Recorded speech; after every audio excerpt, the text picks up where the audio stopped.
Hello friends, welcome back. My self S के अग्रवाल। और आज अपन इस वीडियो में डिस्कस करेंगे डीएनए रेप्लिकेशन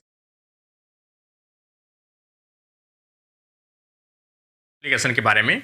और इससे पहले जो 3 पार्ट डीएनए रेप्लिकेशन के बना भी चुके अपन, सेंट्रल डॉगमा का पार्ट है, और उसके बाद में जो डीएनए के मॉडल्स हैं, डीएनए रेप्लिकेशंस के मॉडल हैं, और उसके अलावा सेमी डिसकंटिन्यूस का जो 3rd डीएनए वीडियो है वो भी अपन ने अपलोड कर दिया है।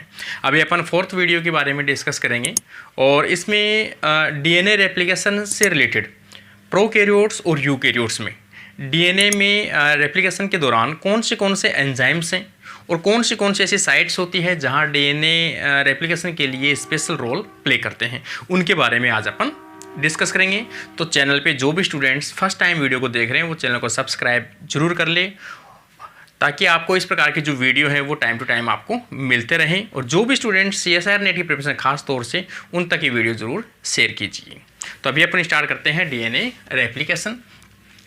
डीएनए रेप्लिकेशन की डेफिनेशन मैंने आपको बताई भी थी कि डीएनए रेप्लिकेशन होता क्या है, किसी भी डीएनए मॉलिक्यूल की अपनी जैसी सेम आइडेंटिकल 2 कॉपी का फॉर्मेशन करना। तो उसे अपन क्या कहते हैं? डीएनए रेप्लिकेशन कहते हैं। डीएनए और डीएनए की आइडेंटिकल कॉपीज का फॉर्मेशन करना, नोन एज डीएनए रेप्लिकेशन। और रिक्वायरमेंट कहाँ पे है? तो यहाँ पर अपन बात करें, इसकी रिक्वायरमेंट होती है सेल डिवीजन।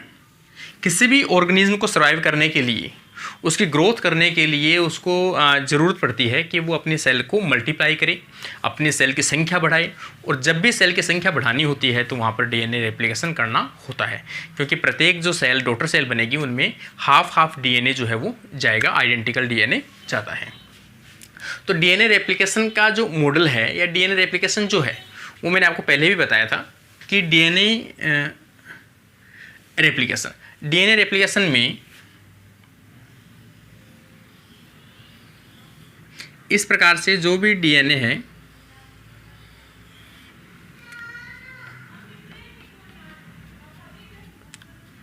उस प्रकार से प्रत्येक डीएनए के 2 लूप होते हैं या 2 स्ट्रैंड होते हैं, 5 प्राइम टू 3 प्राइम और 3 प्राइम टू 5 प्राइम।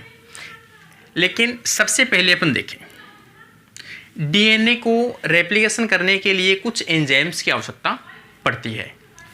जैसे मेन जो एंजाइम है डीएनए की रेप्लिकेशन करने के लिए, मेन जो एंजाइम है, इसमें जो डबल स्टैंडर्ड डीएनए है इसको क्या किया जाता है? सिंगल स्टैंडर्ड डीएनए में कन्वर्ट किया जाता है। इस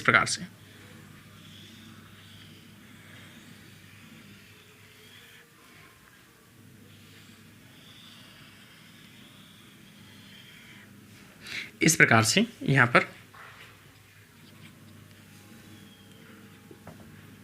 ये सिंगल स्टैंडर्ड डीएनए के अंदर क्या किया जाता है? इसको कन्वर्ट किया जाता है। तो सिंगल स्टैंडर्ड डीएनए में कन्वर्ट करने के लिए हेलिकेज एंजाइम की आवश्यकता पड़ती है। उसके बाद में अपन देखें, सिंगल स्टैंडर्ड डीएनए बनने के बाद में यहाँ पर एक स्मॉल आरएनए मॉलिक्यूल का सिंथेसिस किया जाता है। उस स्मॉल आरएनए को अपन कहते हैं प्राइमर। मतलब होता क्या है, इस प्राइमर का 5 प्राइम टू 3 प्राइम, ये 3 प्राइम है। इस 3 प्राइम पर क्या होता है? OH ग्रुप फ्री होता है। इस OH ग्रुप को यूज में लेते हुए यहाँ न्यूक्लियोटाइड को ऐड किया जाता है। इस प्रकार से ये 3 प्राइम, और इसको जो सिंथेसिस किया जाता है वो कौन सा आ जाएगा? आपका डीएनए पॉलीमरेज। इस प्रकार से मेन जो एंजाइम है वो सबसे पहले हेलिकेज यूज में आएगा, double standard DNA convert into single standard DNA. उसके बाद में एक प्राइमर का सिंथेसिस किया जाएगा। प्राइमर क्या है? प्राइमर एक शॉर्ट आरएनए मॉलिक्यूल होता है, और उसका सिंथेसिस करने के लिए एक एंजाइम आता है आरएनए पॉलीमरेज। और ये आरएनए पॉलीमरेज जो है प्राइमर का सिंथेसिस करता है, इसलिए इसे अपन क्या कहते हैं, प्राइमेज के नाम से,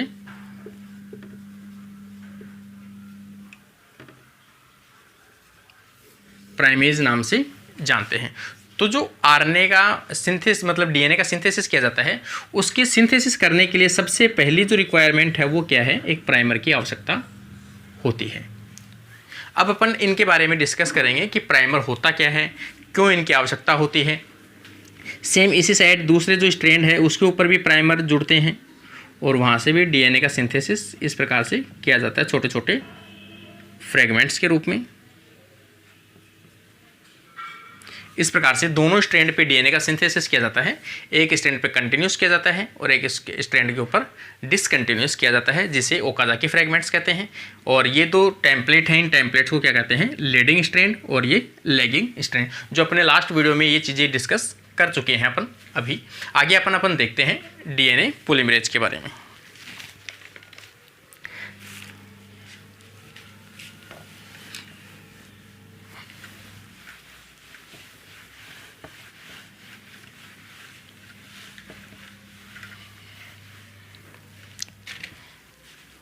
DNA polymerase first enzyme.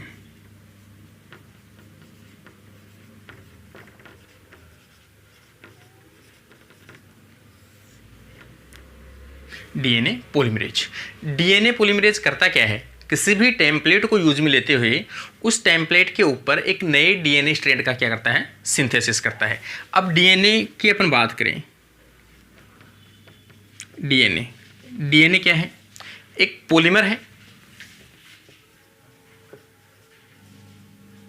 Polymer of nucleotide. और न्यूक्लियोटाइड भी कौन सा, डीऑक्सीराइबोन्यूक्लियोटाइड, डीऑक्सीराइबोज न्यूक्लियोटाइड का एक पॉलीमर होता है या उसका बहुलक होता है। ये तो इसकी डीएनए की definition, DNA is a polymer of deoxyribonucleic acid, मतलब न्यूक्लियोटाइड के पॉलीमर होते हैं। और इनके जो पॉलीमर बनाने का जो सिंथेसिस किया जाता है या पॉलीमर बनाने वाला जो एंजाइम होता है उसे अपन क्या बोलते हैं,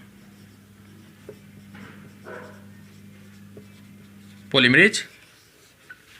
किसी भी मॉलिक्यूल को जोड़कर जो पॉलीमर बनाता है उसे अपन क्या कहते हैं, पॉलीमरेज कहते हैं। यहाँ पर जो पॉलीमर बनता है न्यूक्लियोटाइड का तो उसे अपन क्या कहते हैं, डीएनए। मतलब ये क्या है, न्यूक्लियोटाइड का पॉलीमर डीएनए है, तो डीएनए को जो सिंथेसिस करता है उसे अपन क्या कहते हैं, डीएनए पॉलीमरेज। तो यहाँ पर जो एंजाइम है वो कौन सा आ जाएगा, डीएनए पॉलीमरेज। और डीएनए पॉलीमरेज करता क्या है, डीएनए में उपस्थित न्यूक्लियोटाइड का पॉलीमर का सिंथेसिस करता है, जिसके कारण से डीएनए का सिंथेसिस अपन कह सकते हैं। जैसे यहाँ पर एक स्ट्रैंड है 5 प्राइम टू 3 प्राइम, ये क्या है, एक सिंगल स्टैंडर्ड डीएनए है, सिंगल स्टैंडर्ड डीएनए है। इस डीएनए के ऊपर ये जो पॉलीमरेज है ये आता है इस प्रकार से।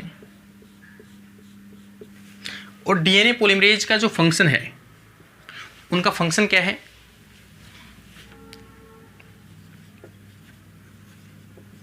एडिशन या जॉइंट ऑफ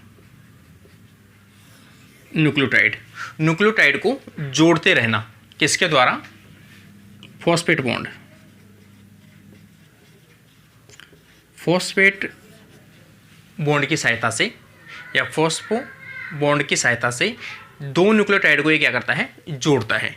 लेकिन डीएनए का सिंथेसिस इनिशिएट नहीं कर सकता, ये इनिशिएट नहीं कर सकता, नॉट एबल टू इनिशिएट। मतलब ये तभी न्यूक्लियोटाइड ऐड कर सकता है जब पहले से कोई न्यूक्लियोटाइड अवेलेबल हो। इसका मतलब स्टार्टिंग ये नहीं कर सकता, ये क्या कर सकता है, स्टार्टिंग नहीं कर सकता जब तक कोई न्यूक्लियोटाइड पहले से अवेलेबल ना हो। अगर अपन यहाँ पर बात करें तो ये इसके ऊपर कोई दूसरा न्यूक्लियोटाइड, ये जैसे डीएनए है, इसको अपन क्या कहते हैं, टेम्पलेट कहते हैं। इस टेम्पलेट के साथ में डीएनए का सिंथेसिस तब तक नहीं कर सकता है जब तक इसे पहले से कोई न्यूक्लियोटाइड अवेलेबल ना हो, क्योंकि ये तभी ऐड कर सकता है जब पहले से कोई न्यूक्लियोटाइड हो और उस न्यूक्लियोटाइड पे पहले से क्या ग्रुप हो, OH ग्रुप प्रेजेंट हो। तो इस OH ग्रुप के साथ में ये क्या कर सकता है, अगला न्यूक्लियोटाइड ऐड कर सकता है, लेकिन पहले से उसको ऐसा न्यूक्लियोटाइड चाहिए जिसके पास OH ग्रुप अवेलेबल हो। इसलिए DNA पॉलीमरेज जो है वो स्टार्टिंग करने के लिए एक एक्स्ट्रा मॉलिक्यूल पर डिपेंड होता है। इस प्रकार से ये जो होता है वो एक शॉर्ट RNA होता है, जिसे अपन क्या कहते हैं, प्राइमर कहते हैं। इस प्राइमर के 3 साइट पर OH ग्रुप क्या होता है, प्रेजेंट होता है। मैंने आपको बता दिया DNA पॉलीमरेज जो है वो किसी भी DNA के सिंथेसिस को स्टार्ट नहीं कर सकता जब तक कि उसको पहले से कोई न्यूक्लियोटाइड या OH ग्रुप अवेलेबल ना हो। तो यहाँ पर अगर आपने एक RNA का मॉलिक्यूल दे दिया, उसके 3 प्राइम पर OH ग्रुप क्या होता है, प्रेजेंट होता है। इस 3 प्राइम OH के ऊपर न्यूक्लियोटाइड जोड़ते हुए किसका सिंथेसिस कर देगा, ये DNA का। कौन कर देगा, DNA पॉलीमरेज। ये DNA पॉलीमरेज है 5 प्राइम टू 3 प्राइम। इसका मतलब DNA पॉलीमरेज को DNA का सिंथेसिस स्टार्ट करने के लिए किसकी आवश्यकता है, प्राइमर की आवश्यकता होती है। ये हमेशा प्राइमर डिपेंडेंट होते हैं, ये प्राइमर के ऊपर डिपेंड करते हैं, क्योंकि ये कभी भी डायरेक्ट फर्स्ट न्यूक्लियोटाइड को ऐड नहीं कर सकते। फर्स्ट न्यूक्लियोटाइड ऐड करने के लिए उनको पहले से OH ग्रुप अवेलेबल होना जरूरी है। इसका मतलब DNA पॉलीमरेज को प्राइमर की आवश्यकता होती है, प्राइमर की आवश्यकता होती है। जबकि दूसरा एंजाइम की अपन बात करें, RNA पॉलीमरेज, RNA पॉलीमरेज, इसमें इस एंजाइम में ऐसी एबिलिटी है कि ये किसी भी OH ग्रुप के अवेलेबल ना होने के कारण से भी, कोई भी OH ग्रुप अवेलेबल ना हो, कोई प्राइमर की आवश्यकता नहीं होती है, डायरेक्ट ये फर्स्ट न्यूक्लियोटाइड ऐड कर सकता है। तो ये not depend on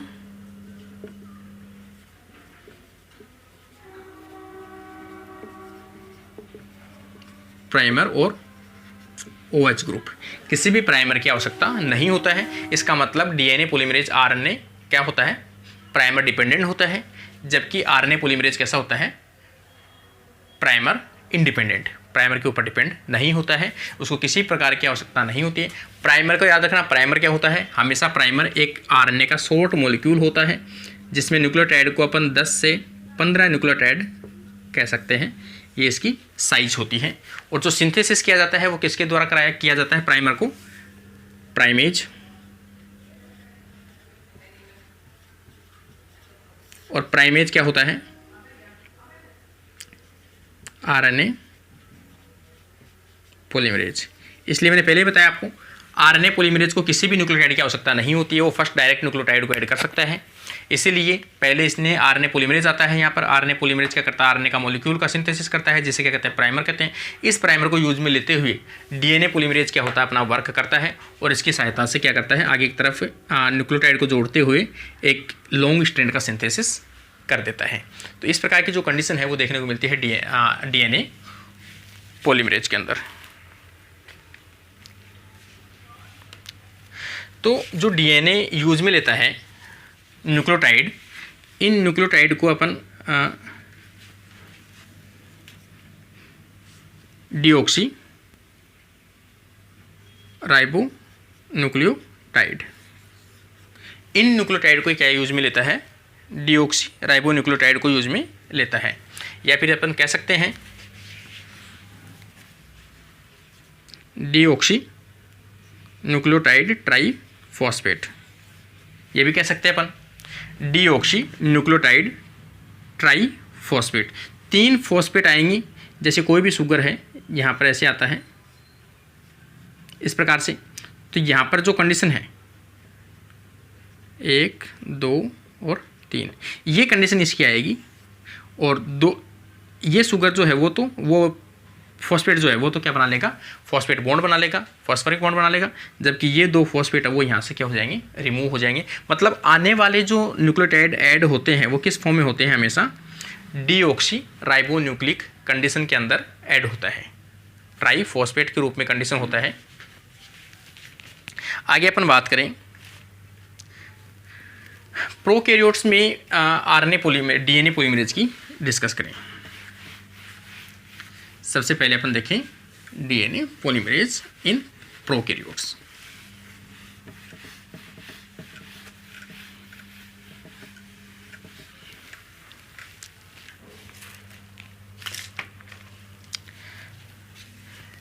DNA polymerase in prokaryotes.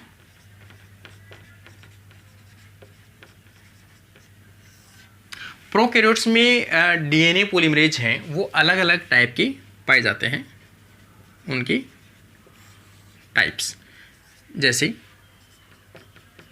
DNA polymerase first, DNA polymerase second, DNA polymerase third, DNA polymerase fourth and fifth. इस प्रकार से 5 प्रकार के डीएनए पॉलीमरेज देखने को मिलते हैं किसके अंदर, प्रोकैरियोट्स के अंदर। तो प्रोकैरियोट्स में डीएनए रेप्लिकेशन के लिए रिस्पॉन्सिबल 5 प्रकार के डीएनए पॉलीमरेज है वो देखने को मिलते हैं। इनमें से मेन जो अगर आपसे पूछा जाए कि डीएनए पॉलीमरेज का सिंथेसिस करने के लिए, लॉन्ग स्ट्रैंड को सिंथेसिस करने के लिए कौन सा डीएनए पॉलीमरेज पाया जाता है, तो सबसे इंपॉर्टेंट रोल जो प्ले करता है वो कौन सा करता है, ये जो है लॉन्ग स्ट्रैंड, या फिर अपन कह सकते हैं ये मेन एंजाइम है long DNA strand synthesis.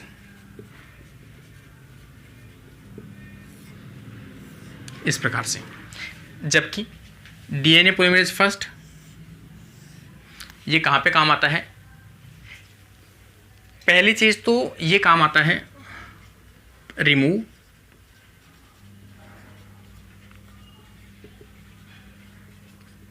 Primer. जो ओकाजाकी फ्रेगमेंट बनते हैं उस टाइम में जो प्राइमर रह जाते हैं उन प्राइमर को क्या करता है, ये रिमूव करता है। और रिमूव करने के बाद में किसके द्वारा, 2 ओकाजाकी फ्रेगमेंट के बीच में जो प्राइमर निकलता है वहाँ पर जो गैप होता है उस गैप को फिलअप करने के लिए डीएनए पॉलीमरेज फर्स्ट भी यूज में आता है, और उस फिलअप को करने के लिए डीएनए पॉलीमरेज थर्ड भी यूज में आता है। लेकिन ये क्या करता है, प्राइमर को रिमूव करके डीएनए जॉइंट किसकी सहायता से, डीएनए लाइगेज। इसका मतलब कोई भी ओकाजाकी जो फ्रेगमेंट्स बनते हैं उस टाइम में प्राइमर्स जो होते हैं उनको रिमूव करने के लिए डीएनए पॉलीमरेज फर्स्ट यूज में आता है। और आगे अपन बात करें इसमें किसकी सहायता से ये डीएनए को जोड़ता है, तो ये डीएनए लाइगेज की सहायता से इनको क्या करता है, जोड़ता है, और इनके बेस का जो गैप है वो फिलअप कर सकता है डीएनए पॉलीमरेज थर्ड। इनकी अपन बात करें तो ये क्या करता है, डीएनए रेप्लिकेशन में रिपेयर का काम करता है, और ये दोनों भी क्या करते हैं, रिपेयर।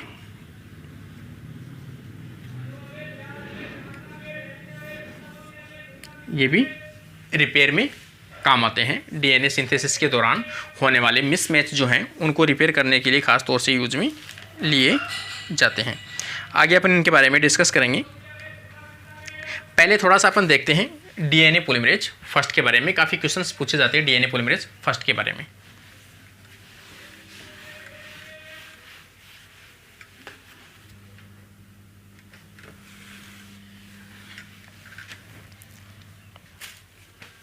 डीएनए पॉलीमरेज जो है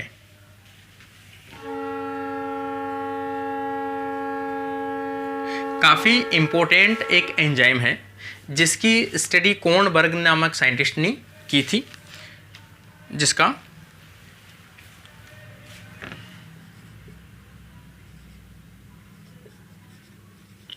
ऑर्थर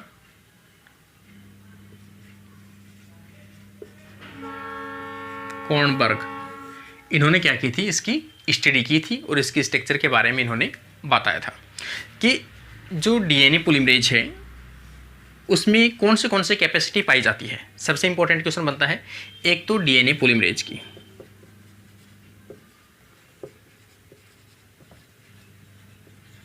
डीएनए पॉलीमरेज की इसमें क्या पाई जाती है, कैपेसिटी पाई जाती है कि डीएनए को ये सिंथेसिस कर सकता है। इसके अलावा इसमें जो एक्सोन्यूक्लियस एक्टिविटी है,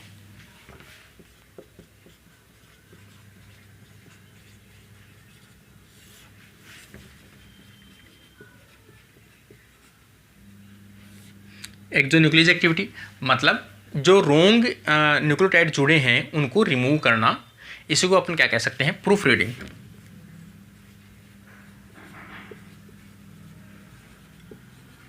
इसे अपन प्रूफ रीडिंग भी कह सकते हैं कि चेक करता है डीएनए कंप्लीट सिंथेसिस होने के बाद में उसको क्या करता है, चेक करता है। डीएनए का जो पॉलीमरेज का जो डायरेक्शन होता है सिंथेसिस, डीएनए सिंथेसिस जो होता है वो हमेशा कौन सी डायरेक्शन में होता है, 5 prime to 3 prime, 5 prime to 3 prime की तरफ इसमें क्या होता है, सिंथेसिस होता है डीएनए का। लेकिन जो एक्सोन्यूक्लियस एक्टिविटी है या प्रूफ रीडिंग जो है वो हमेशा जस्ट ऑपोजिट होती है, मतलब 3 prime to 5 prime. Exonuclease activity कौन सी साइड में होती है, डीएनए सिंथेसिस के जस्ट ऑपोजिट होती है। जैसे एक डीएनए का मॉलिक्यूल है यहाँ पर 5 प्राइम टू 3 प्राइम, इसके ऊपर डीएनए का सिंथेसिस हुआ प्राइमर की सहायता से, ये था 5 प्राइम और ये था 3 प्राइम, ये तो डीएनए का सिंथेसिस है। लेकिन अगर प्रूफ रीडिंग होगी, एक्सोन्यूक्लियस एक्टिविटी होगी, तो वो किस डायरेक्शन में चलेगा, एक्सोन्यूक्लियस एक्टिविटी इसको चेक करेगा, कहाँ से यहाँ तक डीएनए बन गया, तो यहाँ से इसको चेक करेगा, तो वो इस डायरेक्शन में चेक करेगा, इधर से वापस चेक करता हुआ जाएगा, इसको वापस से कोई प्रॉब्लम तो नहीं है इसके अंदर। तो डायरेक्शन जो होगा 5 प्राइम टू 3 प्राइम होगा। कंप्लीट सिंथेसिस होने के बाद में डीएनए के सीक्वेंस को चेक करना क्या कहलाता है, प्रूफ रीडिंग कहलाता है, जिसे अपन एक्सोन्यूक्लियस एक्टिविटी कहते हैं। एक्सोन्यूक्लियस एक्टिविटी के नाम से भी है कि कोई भी न्यूक्लियोटाइड अगर गलत जुड़ता है तो उनको वहाँ से क्या कर दिया जाता है, रिमूव कर दिया जाता है। तो ये एक्सोन्यूक्लियस एक्टिविटी हमेशा कौन सी डायरेक्शन में होती है, 3 प्राइम टू 5 प्राइम डायरेक्शन में होती है। लेकिन अगर अपन एक्सेप्शन की बात करें तो यहाँ पर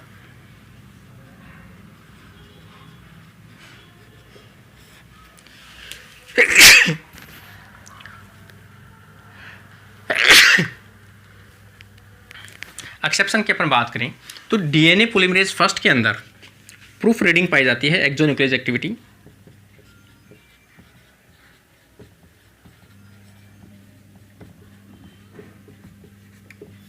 एक्सोन्यूक्लियस एक्टिविटी का पाई जाती है 5 प्राइम टू 3 प्राइम डायरेक्शन में, जबकि जितने भी एंजाइम हैं डीएनए पॉलीमरेज, आरएनए पॉलीमरेज, सबके अंदर एक्सोन्यूक्लियस एक्टिविटी पाई जाती है 3 प्राइम टू 5 प्राइम।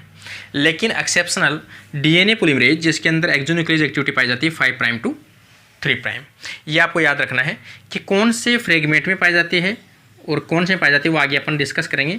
लेकिन आपको ये याद रखना प्रूफ रीडिंग जो है वो जस्ट ऑपोजिट देखने को मिलती है, इसलिए इस फ्रेगमेंट को कहीं भी यूज में नहीं ले, क्योंकि ये क्या करता है, जैसे कि अगर डीएनए का सिंथेसिस यहाँ हुआ है, ये 3 प्राइम टू 5 प्राइम, अगर ये डीएनए का मॉलिक्यूल है, इसके ऊपर प्राइमर आके बाइंड हुआ है 3 प्राइम पर,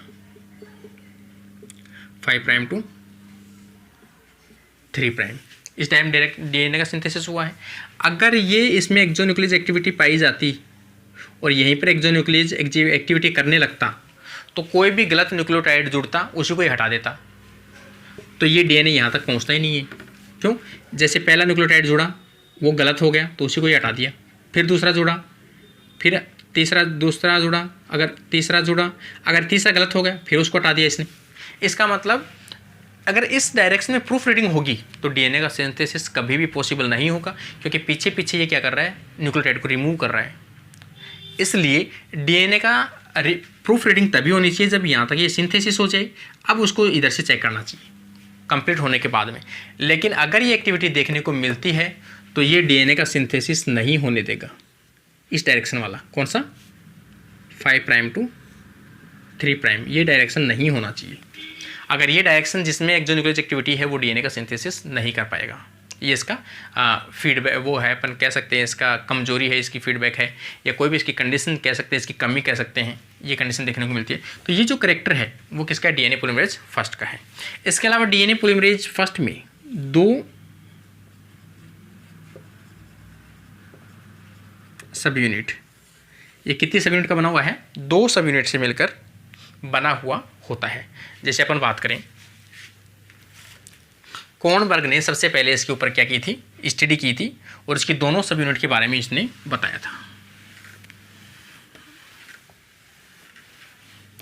DNA polymerase first.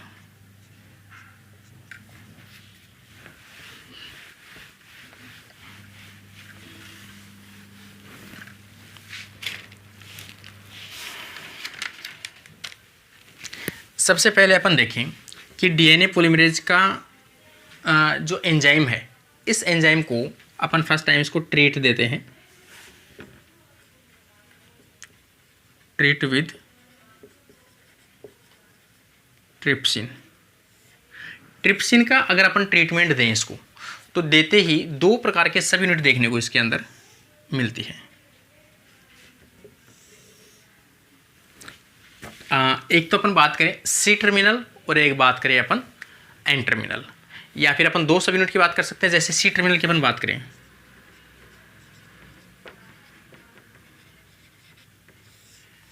C terminal और एन टर्मिनल।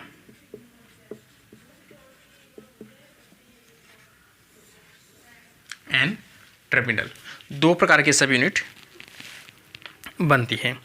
इसमें जो लार्ज सब यूनिट है, सी टर्मिनल जो है वो क्या कहलाती है, लार्ज सब यूनिट, और ये क्या कहलाती है, स्मॉल सब यूनिट। स्मॉल सब यूनिट मतलब 2 सब यूनिट हो गई, लार्ज सब यूनिट और स्मॉल सब यूनिट।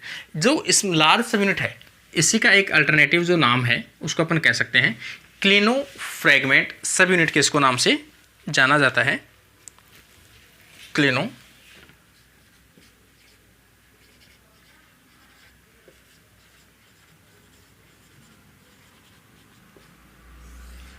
Klenow fragment.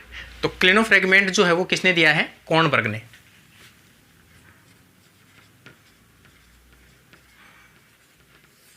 किसके द्वारा दिया गया है टर्म, कोर्नबर्ग के द्वारा दिया गया है। क्लिनो फ्रेगमेंट सी टर्मिनल के ऊपर पाया जाता है, लार्ज सब यूनिट पाया जाता है, और ये सेकंड जो है वो स्मॉल सब यूनिट के नाम से जाना जाता है। अब अपन बात करें कि 2 एक्टिविटी है, एक तो सी टर्मिनल के ऊपर और एक एन टर्मिनल के ऊपर। इसके अंदर कौन सी एक्टिविटी देखने को मिलती है, पहली चीज़ ये डीएनए का सिंथेसिस कर सकता है, ये सब यूनिट जो है वो डीएनए का सिंथेसिस कर सकता है। तो ये डीएनए पॉलीमरेज एक्टिविटी, इसमें डीएनए पॉलीमरेज एक्टिविटी देखने को मिलती है। इसके अलावा इसके अंदर एक्सोन्यूक्लियस एक्टिविटी देखने को मिलती है, 3 प्राइम टू 5 प्राइम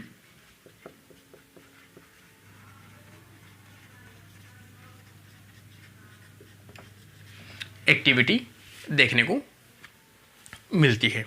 इसके अंदर दूसरी प्रकार की जो एक्सोन्यूक्लियस एक्टिविटी है 5 प्राइम टू 3 प्राइम, ये देखने को नहीं मिलती है। तो ये इसका सेकंड है। दूसरी चीज अपन बात करें, इस डीएनए में डीएनए पॉलीमरेज एक्टिविटी तो पाई जाती है, इसी के साथ साथ इसमें 5 prime to 3 prime exo nuclease activity पाई जाती है, एक्सो न्यूक्लियस एक्टिविटी पाई जाती है। इसलिए मैंने आपको पहले बताया था, जिसमें इस प्रकार का कैरेक्टर होगा वो कभी भी डीएनए को कंप्लीट सिंथेसिस नहीं कर पाता है, क्योंकि जैसे जैसे डीएनए को सिंथेसिस करेगा वैसे वैसे क्या करेगा, उसको प्रूफ रीडिंग करेगा, और प्रूफ रीडिंग करेगा जैसे ही गलत होगा उसी को हटा देगा। ये इसका मतलब जैसे जैसे गलत ऐड होगा फिर हटा देगा, गलत ऐड होगा फिर हटा देगा। तो जैसे जैसे ये करेगा पीछे पीछे से, तो डीएनए का सिंथेसिस कंप्लीट नहीं कर पाता है। इसलिए note continue DNA synthesis.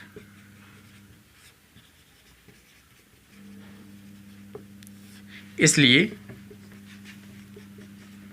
Not used for DNA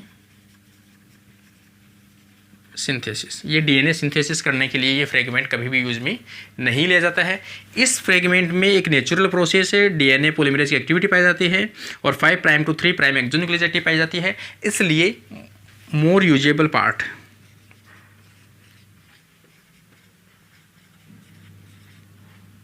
more usable fragment है। इसीलिए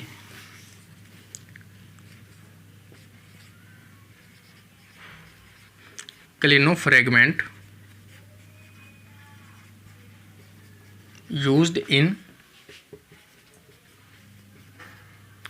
tag polymerase, DNA polymerase in PCR. कई बार क्वेश्चन पूछा जाता है कि जो पीसीआर के अंदर टैग डीएनए पॉलीमरेज जो यूज में लिया जाता है वो कौन सा एंजाइम होता है, तो वो कौन सा एंजाइम होता है, डीएनए पॉलीमरेज फर्स्ट होता है। डीएनए पॉलीमरेज फर्स्ट का कौन सा फ्रेगमेंट होता है, तो C terminal large subunit होती है। और वैसे पूछा जाए तो टैग पॉलीमरेज जो है वो कौन सा होता है, क्लिनो फ्रेगमेंट होता है, जिसके अंदर केवल कौन सी एक्टिविटी पाई जाती है, 3 प्राइम टू 5 प्राइम एक्सोन्यूक्लियोटाइड एक्टिविटी पाई जाती है और डीएनए पॉलीमरेज एक्टिविटी पाई जाती है। इसको पीसीआर के अंदर यूज में नहीं लिया जाता है।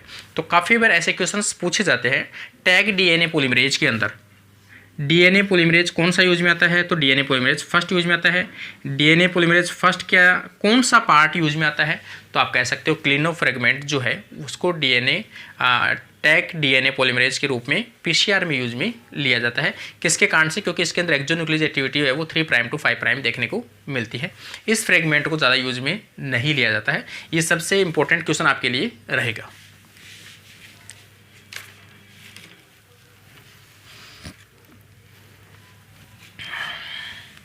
और इसका मैंने आपको बता ही दिया एक चीज़, तो डीएनए पॉलीमरेज जो फर्स्ट है वो क्या करता है, रिमूव करता है,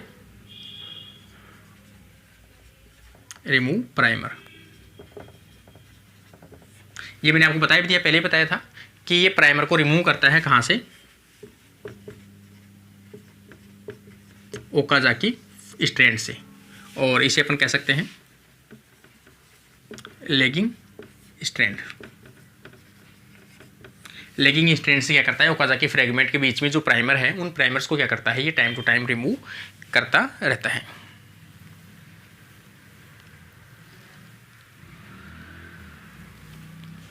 आगे अपन देखें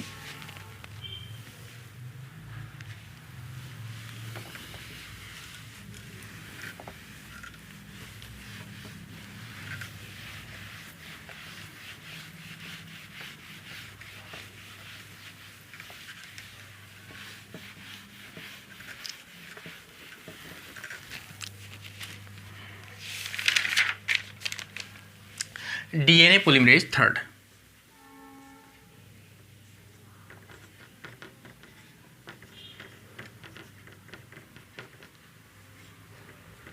DNA polymerase third, DNA polymerase third जो है वो बैक्टीरिया में या प्रोकैरियोट्स जो हैं उन प्रोकैरियोट्स में मेन जो एंजाइम है डीएनए सिंथेसिस का या रेप्लिकेशन का वो कौन सा होता है, डीएनए पॉलीमरेज थर्ड होता है। और थर्ड जो है वैसे देखा जाए तो इसके अंदर भी लगभग 10 सब यूनिट्स पाई जाती है। 10 सब यूनिट से क्या होता है, मिलकर बना होता है। इनमें से जो मेन सब यूनिट है वो कौन सी है,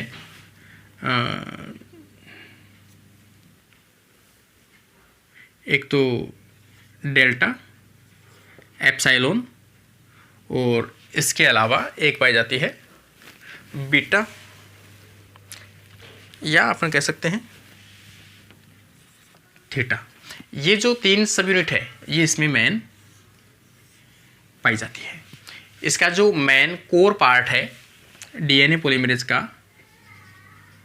कोर पार्ट मतलब इम्पोर्टेंट जो पार्ट है उस पार्ट के अंदर जो 3 सब यूनिट्स है एप्सिलॉन, डेल्टा और थीटा, ये देखने को मिलता है। इसी के अलावा एक इसी में प्लस इम्पोर्टेंट जो पार्ट है वो है बीटा सब यूनिट। बीटा सब यूनिट इसके अंदर देखने को मिलती है। बीटा सब यूनिट जो है वो एक क्लिप के रूप में काम करता है। किसके रूप में काम करता है? एक क्लिप के रूप में काम करता है, जिसके अंदर प्रोसेसिव या अपन कह सकते हैं प्रोसिविटी एक्टिविटी देखने को मिलती है।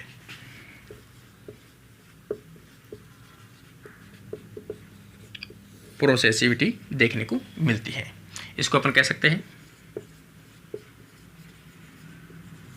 प्रोसेसिव प्रोसिविटी देखने को मिलती है। और प्रोसेसिव प्रोसिविटी कौन से के अंदर देखने को मिलती है? डायरेक्ट अपन कहें तो डीएनए पॉलीमरेज 3 के अंदर देखने को मिलती है। कई बार ऐसे टर्म पूछा जाता है कि जो प्रोसिविटी जो एक्टिविटी है वो किसके अंदर देखने को मिलती है? डीएनए पॉलीमरेज 3 के अंदर देखने को मिलती है। प्रोसेसिव प्रोसिविटी होती क्या है? तो अपन कह सकते हैं कि कोई भी सबस्ट्रेट जो है वो किसी एंजाइम की सहायता से अगर प्रोडक्ट में कन्वर्ट होता है तो बिना रिमूव किए एक लंबे प्रोडक्ट का सिंथेसिस करना। जैसे अपन बात करें यहाँ पर प्रोसेसिविटी की अपन बात करें तो ये किसके रेफरेंस में है? 3 प्राइम टू 5 प्राइम डीएनए के रूप में है। ये यहाँ पर डीएनए का सिंथेसिस किया गया, यहाँ पर इस प्रकार से यहाँ तक किया गया। लेकिन इतना लंबा अगर डीएनए करेंगे तो ये यहाँ से ऐसी कंडीशन नहीं आएगी इसकी कि ये पीछे पीछे से यहाँ हट जाएगा। पीछे पीछे से ये क्या होता जाता है? यहाँ से हटता जाता है, और हटने के कारण से ये क्या होता है? यहाँ से रिमूव होने के चांसेस रहते हैं। लेकिन अगर कोई क्लिप यहाँ पर लगा दें,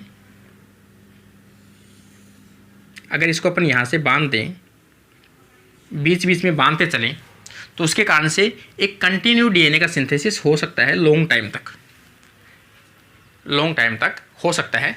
इसलिए डीएनए को एक क्लिप की सहायता से रोकना और एक लंबे लॉन्ग स्ट्रेंड डीएनए का सिंथेसिस करना ही क्या कहलाता है? प्रोसेसिविटी कहलाती है। ये एक्टिविटी किस में पाई जाती है? डीएनए पॉलीमरेज 3 के अंदर पाई जाती है। इसमें किसी भी और ख़ास तौर से बीटा सब यूनिट के द्वारा ये देखने को मिलता है कि वो क्या करता है? एक क्लिप के रूप में काम करता है, जिसे अपन कह सकते हैं स्लाइडिंग क्लैंप।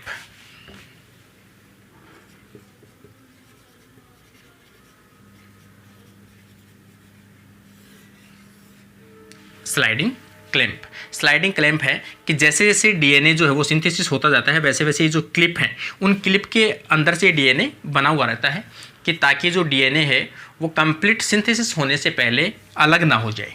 इसलिए डीएनए को डबल स्टैंडर्ड मेंटेन करने के लिए और उसको सिंथेसिस चलते रहने के लिए स्लाइडिंग के रूप में क्लैंप, छोटी छोटी क्लिप है उसके रूप में पाई जाती है।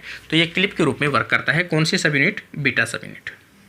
इस प्रकार से ये बीटा सब यूनिट होती है। और ये जो एक्टिविटी है लॉन्ग डीएनए के स्ट्रैंड को मेंटेन करना, तब तक मेंटेन करना जब तक डीएनए का सिंथेसिस कंप्लीट ना हो जाए, तो उसे अपन क्या कहते हैं? प्रोसेसिविटी या प्रोसेसिविटी के नाम से जानते हैं, जो किसके अंदर पाई जाती है? डीएनए पॉलीमरेज 3 के अंदर पाई जाती है। इसमें किसी भी एक्स्ट्रा प्रोटीन की आवश्यकता नहीं होती है, क्योंकि इसमें बीटा सब यूनिट होती है जो एक इसके रूप में ही वर्क करती है। कई बार पूछा जाता है कि स्लाइडिंग क्लैंप के रूप में कौन सी सब यूनिट काम करती है? तो बीटा सब यूनिट काम करती है। अब अपन बात करें कि इसमें कौन सी सब यूनिट्स देखने को मिलती है। तो यहाँ पर अपन देखें, इसके अंदर alpha, beta, gamma, delta, epsilon और थीटा, इसके अलावा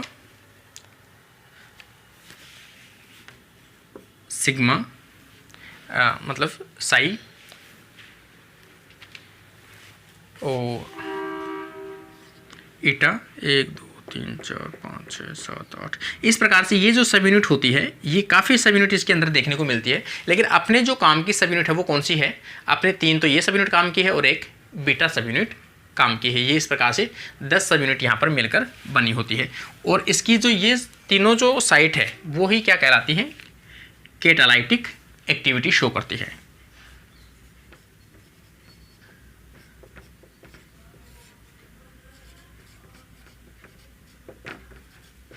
कैटालाइटिक एक्टिविटी।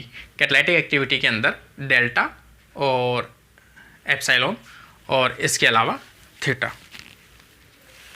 ये देखने को मिलती है।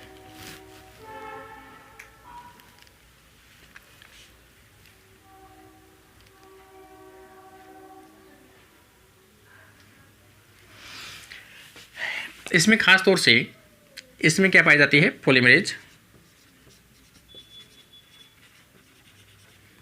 एक्टिविटी पाई जाती है। और इसके अंदर कौन सी पाई जाती है,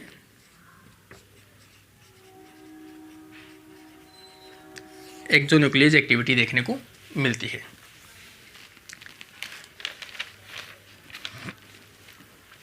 इसमें जो प्रोसेसिविटी है, इसमें more than 500 nucleotide, more than 500 nucleotide को भी क्या कर सकता है, ये कंटिन्यू सिंथेसिस कर सकता है, कंटिन्यूड सिंथेसिस कर सकता है। क्योंकि इसके अंदर कौन सी मैंने बताई आपको, बीटा स्पिन पाई जाती है जो एक्ट एज ए क्लिपिंग के रूप में काम करते हैं, स्लाइडिंग क्लैम्प के रूप में काम करती है। और 500 से अधिक न्यूक्लियोटाइड अगर सिंथेसिस कंटिन्यू चैन के रूप में होता रहा तो भी उसको क्या करता है, ये एक क्लिप के रूप में मेंटेन करके रखता है, क्या कि वो सेपरेट ना हो जाए।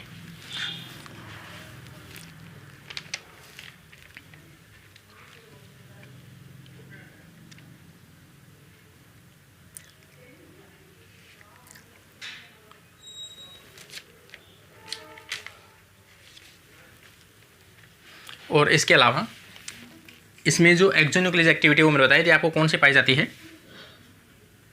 5 प्राइम टू 3 प्राइम डायरेक्शन के अंदर एक्सोन्यूक्लियस एक्टिविटी देखने को मिलती है। डीएनए पॉलीमरेज कैसा है, मेन डीएनए सिंथेसिस का एक एंजाइम है। डीएनए सिंथेसिस का मोस्टली जो प्रोकैरियोट्स है उनमें कौन सा सिंथेसिस किया जाता है, किसके द्वारा किया जाता है, तो अपन कह सकते हैं डीएनए पॉलीमरेज 3 के द्वारा सिंथेसिस किया जाता है। इसके अलावा लॉन्ग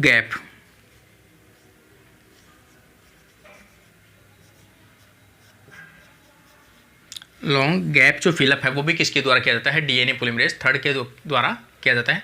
किसी प्रकार के म्यूटेशन हो, किसी प्रकार के फ्रेगमेंट का डैमेज हो, उनके रिपेयर में और उनके गैप को फिलअप करने के लिए भी डीएनए पॉलीमरेज 3 जो है वो रिस्पॉन्सिबल होता है। और प्रूफ रीडिंग के मैंने आपको बता दिया, 3 प्राइम टू मतलब ये 3 प्राइम टू 5 प्राइम ये एक्सोन्यूक्लियस एक्टिविटी देखने को मिलती है। इस प्रकार से डीएनए पॉलीमरेज 3 था। आपको इसमें सबसे मेन जो चीज़ है वो देखने को मिलती है आपको प्रोसेसिव कि ये एंजाइम जो कैपेसिटी है वो किसके अंदर पाई जाती है, डीएनए पॉलीमरेज 3 के अंदर पाई जाती है।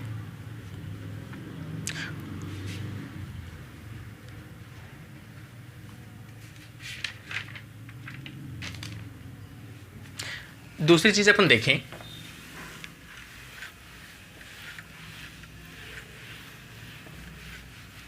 DNA polymerase 2।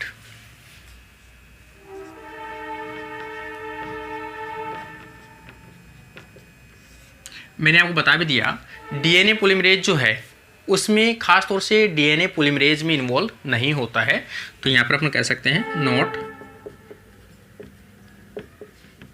Involve in DNA polymerase. DNA polymerization में इन्वॉल्व नहीं होता है और ये involve in repair. DNA repair के अंदर खास तौर से ये क्या करता है, फंक्शन प्ले करता है। मोस्टली अपन इसकी बात करें, mostly in base accession repair.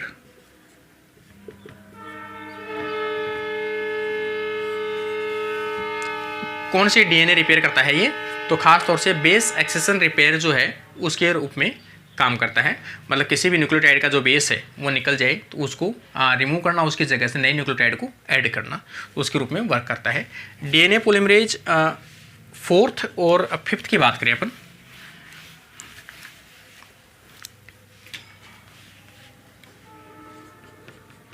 DNA polymerase 4th और 5th। इसकी भी अपन बात करें तो ये भी डायरेक्ट अपन कहें डीएनए पॉलीमरेज में इन्वॉल्व नहीं होते हैं, not involve in long DNA synthesis. Long DNA synthesis में क्या होता है, इन्वॉल्व नहीं होता है, लेकिन फिर भी अपन कह सकते हैं इसको ट्रांसलेसिव जो है,